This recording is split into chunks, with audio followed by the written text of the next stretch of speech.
Halo teman-teman, kembali lagi bersama saya Dr. Sandra Lango, spesialis penyakit dalam konsultan rheumatologi dalam Instagram Autoimun Rheumatic Info.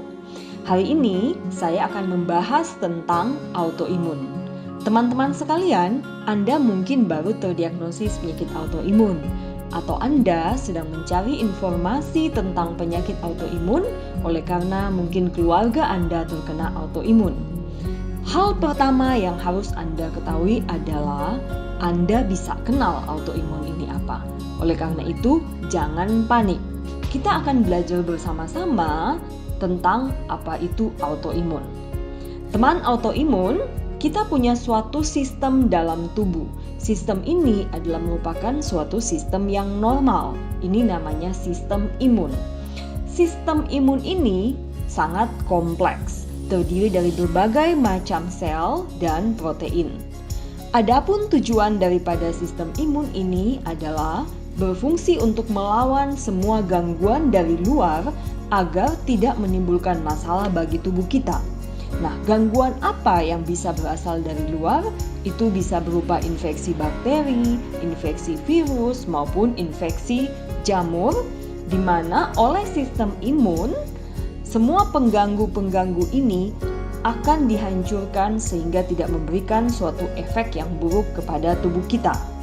Nah, jadi bagi tubuh kita dan oleh sistem imun, bakteri, virus, jamur, ataupun pengganggu-pengganggu ini dikenal sebagai benda asing. Nah, teman autoimun, apa yang terjadi pada penyakit autoimun? Pada penyakit autoimun, sistem imun salah bekerja. Jadi, dia tidak mengenali bakteri, virus, dan jamur sebagai suatu benda asing, tetapi dia mengenali jaringan tubuh kita yang normal sebagai benda asing. Akibatnya, sistem imun akan membuat suatu antibodi yang melawan tubuh kita sendiri. Nah, ini yang kita sebut dengan autoantibodi. Autoantibodi ini akan menyerang jaringan tubuh yang normal. Akibatnya, terjadi serangkaian peradangan pada jaringan tubuh yang normal. Nah, inilah yang disebut dengan gangguan autoimun. Jadi, pada penyakit autoimun, tubuh kita atau jaringan tubuh yang normal ini dianggap sebagai musuh atau dianggap sebagai benda asing oleh sistem imun kita, sehingga akan dihancurkan oleh sistem imun ini. Nah, penyerangan sistem imun pada jaringan-jaringan tubuh ini bisa terjadi pada semua organ-organ yang ada di tubuh kita, baik otak, ginjal, sendi, ataupun semua organ-organ tubuh yang lain. Nah, teman-teman tentu ingin tahu mengapa penyakit autoimun ini terjadi. Nah, memang sampai saat ini teman-teman sekalian, para ahli belum bisa menjawab kenapa terjadi penyakit autoimun. Namun, para ahli sudah berusaha untuk mengembangkan berbagai macam teori untuk menjelaskan bagaimana terjadi suatu autoimunitas. Nah, dikatakan dalam berbagai teori terdapat suatu kecenderungan genetik. Jadi seseorang yang menyandang penyakit autoimun, dia punya suatu kecenderungan genetik atau bakat genetik untuk terjadi penyakit autoimun, dan bakat itu dipicu oleh adanya faktor lingkungan. Nah, faktor lingkungan ini teman-teman sangat banyak sekali. Jadi, berusaha para ahli mengidentifikasi apa saja faktor-faktor lingkungan yang diduga bisa menyebabkan atau memicu timbulnya autoimunitas pada orang-orang yang memiliki kecenderungan genetik.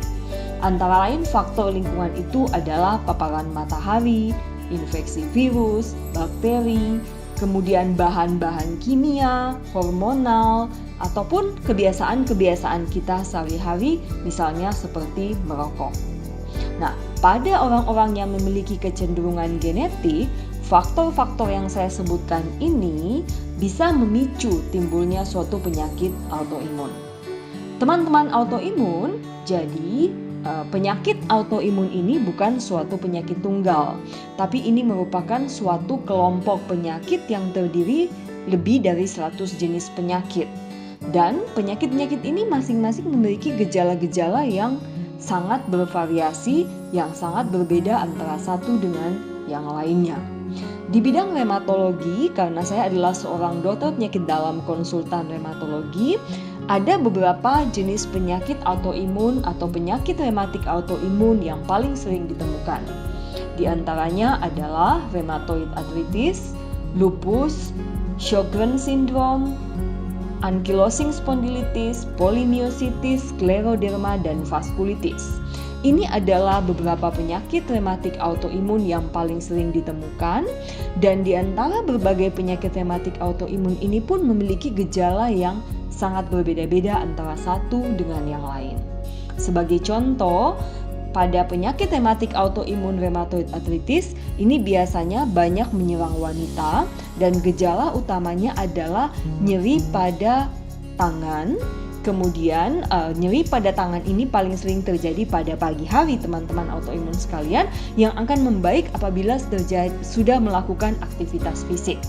Dan apabila memang tidak ditangani, memang nyeri pada tangan ini bisa menjalar sampai ke sendi-sendi yang lain seperti sendi kaki, sendi lutut, dan juga semua sendi di seluruh tubuh. Nah, berbeda dengan penyakit reumatik autoimun yang lain yang disebut dengan lupus. Ini gejalanya pun berbeda. Nah, lupus biasanya mengenai wanita yang lebih muda dengan gejala dominan antara lain nyeri sendi pada awalnya, kemudian disertai dengan gejala rambut rontok, sariawan yang berulang-ulang, kemudian kemerahan pada kulit, terutama pada kulit pipi yang kita kenal dengan butterfly rash. Kadang-kadang ada demam yang berkepanjangan, serta kelainan darah, dan banyak gejala-gejala lain daripada lupus. Jadi teman-teman sekalian, masing-masing penyakit reumatik autoimun ini akan memiliki gejala-gejala yang sangat berbeda antara satu dengan yang lain. Nah, teman-teman mungkin bertanya kepada siapa kita harus berobat atau kita harus berkonsultasi mengenai masalah reumatik autoimun ini. Nah, teman-teman bisa mengunjungi rheumatologist. Dalam bahasa Inggris disebut rheumatologist, di Indonesia kita menyebutnya sebagai dokter spesialis penyakit dalam konsultan rheumatologi atau disingkat dengan SPPDKR, yaitu seorang dokter spesialis penyakit dalam yang menjalani pendidikan lanjutan dan memiliki keahlian khusus untuk menangani semua kelainan sendi, kelainan jaringan lunak di sekitar sendi, kelainan otot, dan penyakit-penyakit autoimun seperti lupus, Sjogren, rheumatoid arthritis, skleroderma, vaskulitis, dan masih banyak lagi penyakit-penyakit autoimun yang lain. Nah, teman-teman sekalian, seringkali kadang-kadang diagnosis autoimun ini tidak mudah, di mana rheumatologis nanti akan bertindak sebagai detektif, merangkum semua keluhan-keluhan Anda, kemudian dari keluhan Anda akan memiliki pemeriksaan penunjang apa yang dibutuhkan untuk menegakkan diagnosis. Kemudian setelah diagnosis tegak, barulah kita akan merencanakan pengobatan yang paling tepat untuk Anda. Teman autoimun sekalian, kita harus mengenali beberapa gejala awal penyakit autoimun atau penyakit reumatik autoimun, karena memang masing-masing penyakit ini memiliki gejala yang berbeda, namun kadang-kadang ada suatu persamaan gejala antara suatu penyakit dengan penyakit yang lain. Nah, teman-teman, apabila teman-teman memiliki gejala-gejala yang akan saya sebutkan ini, lebih dari satu gejala yang saya sebutkan ini, teman-teman sebaiknya segera berkonsultasi ke rheumatologis untuk mendapatkan diagnosis dini sebelum keadaannya menjadi lebih lanjut. Gejala-gejala itu antara lain nyeri sendi yang lebih dari 2 minggu, demam yang tidak jelas sebabnya, kemudian rambut rontok, sariawan berulang, kemerahan pada kulit yang sembuh apabila diobati tapi kemudian kambuhan dan timbul berulang-ulang, kelemahan tungkai yang terjadi perlahan-lahan, ataupun ada suatu rasa kelelahan yang berat pada aktivitas yang biasa. Nah, kalau teman-teman memiliki lebih dari 2 gejala-gejala yang saya sebutkan itu, segera konsultasi ke rheumatologis untuk mendapatkan suatu diagnosis lanjut. Demikian teman-teman, salam sehat untuk kita semua. Nantikan video-video dalam autoimun rheumatic info selanjutnya.